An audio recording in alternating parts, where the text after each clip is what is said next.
हाय सांग मैंने आजकल दुनिया गोटे सत कथा हूँ जहाँ पाखे पैसा अच्छी तार इज्जत अच्छी आ जहाँ पाखे पैसा अच्छी तार सांगसाथी अच्छा जहाँ पाखे पैसा अच्छी तार रिलेटिव अच्छा जहाँ पाखे पैसा अच्छी ता पछरे हजार लुका छिड़ा हे आ जहाँ पाखे पैसा ना ता पाखे सांगसाथी ना रिलेटिव ना कि पछरे छिड़ा हाँवाई कहीं ना एटा आजिकल दुनियार सत कथा। तो तमें जदि कहा काम रे लगुच ना तो जानव जे तार तुम प्रति किसी स्वार्थ अच्छी।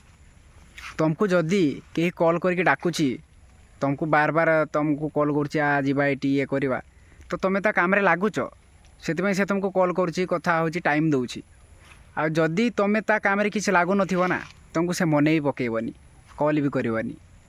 तुमको जदि माने लगिला जे ना से सतरे सेमती बिना स्वार्थर मो सहित अच्छी तो ताकू दी तीन थर से जहाँ कह तुम करनी से जहाँ कह तुम कह मुझे करी दी तीन थर मना कर देख देखो तार रियल कथा तुम जापर तापर तुमको से किसी कहबनी कॉल करनी खोजबनी पचारि जीवनी जे कौन कर कौन ना आदि तुम्हें तार काम कर चलती ना तुमको से मना माने मन पकेब कॉल कर डाक।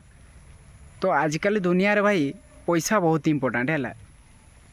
पैसा जदि थी ना तुम हजार सांग बाहर हजार जन तुम पछरे बाहर आ जब पैसा ना तुम कहीं सांग नथिबे कहीं पचारि नजिबे माने आजिकल रियल कथा यहाँ है। तुमको जदि लगुव जे ना मोर एगा रियल सांग सबू कहीं स्वार्थ भी ना मो सहित अच्छा तो थरे खंडे किसी गोटे कांड कर देख से सांग तुम पछरे नथिबे।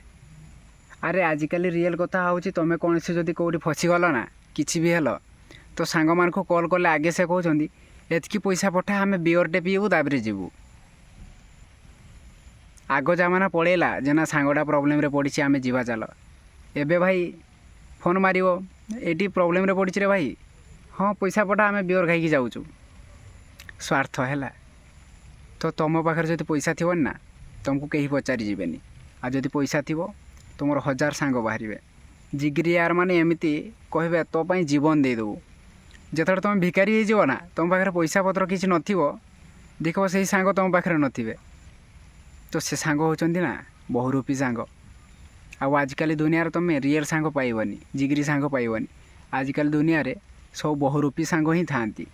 तो सबले कहीं भी कहा भरसा ना किसी भूल काम कर बसबनी जे ना मो पछरे एतकी लोक अच्छा मु कहीदेले पलि आसबे तो केबे भी सेमती भूल काम करनी।